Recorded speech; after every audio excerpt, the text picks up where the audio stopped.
I'm Shannon Westlake. I'm a 2024 Paris Olympian. I was a student at R.L. Graham Public School. I went to W.J. Watson for a little bit, and I went to Keswick High School for my formative years in my youth. So I grew up in Keswick and Sutton.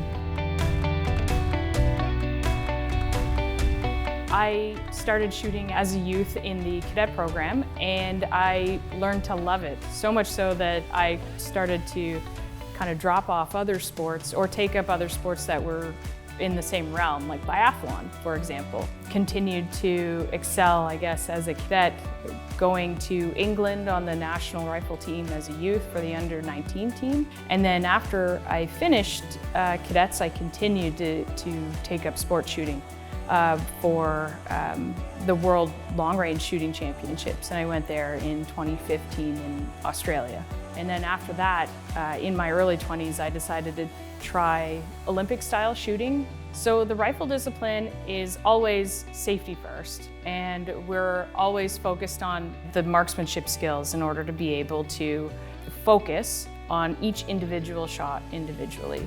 And we do that by focusing on the position, the technical aspects of the position, and then we also focus on aiming, so making sure that the target is in line with the front sight and the front sight is in line with the rear sight. The final thing that we focus on technically is our follow-through, so watching the sights, so that way we know where the shot's going every single time. My typical day looks like I wake up at 5 o'clock in the morning.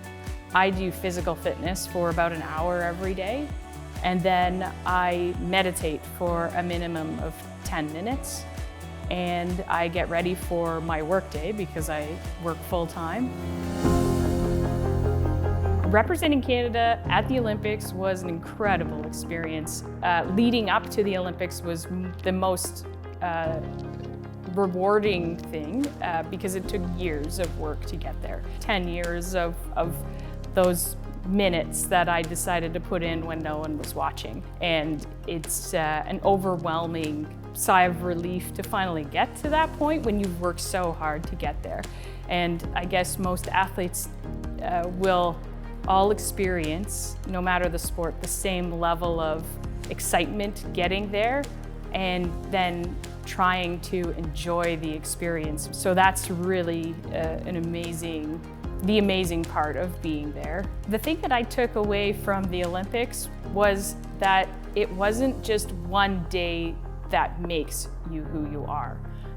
If you have a poor performance or if you have a great performance, it's about all of that hard work that you've put into it and being happy with yourself as a person and knowing that you did your best with the resources and everything that you had on that day.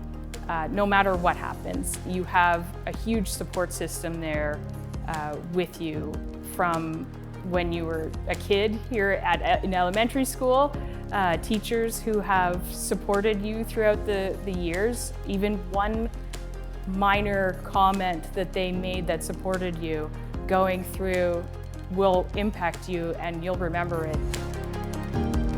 Women in sport is extremely important because it impacts other areas. It impacts men in sport. You see now that with women in basketball and their ability to bring in large crowds in huge volleyball tournaments, you can see that their level of skill and the hard work that they're putting in is just as valuable to the community as what the men are doing in sport. The advice that I would give to young women who are passionate about sports would be to find what you're looking for and fuel that fire by working towards your goals. And in order to work towards your goals, find small things that you can make, turn them into a routine every single day that will help build towards that goal. The other thing that I would say would be to surround yourself with people who are of like-minded, because at some point there will be setbacks. There always are.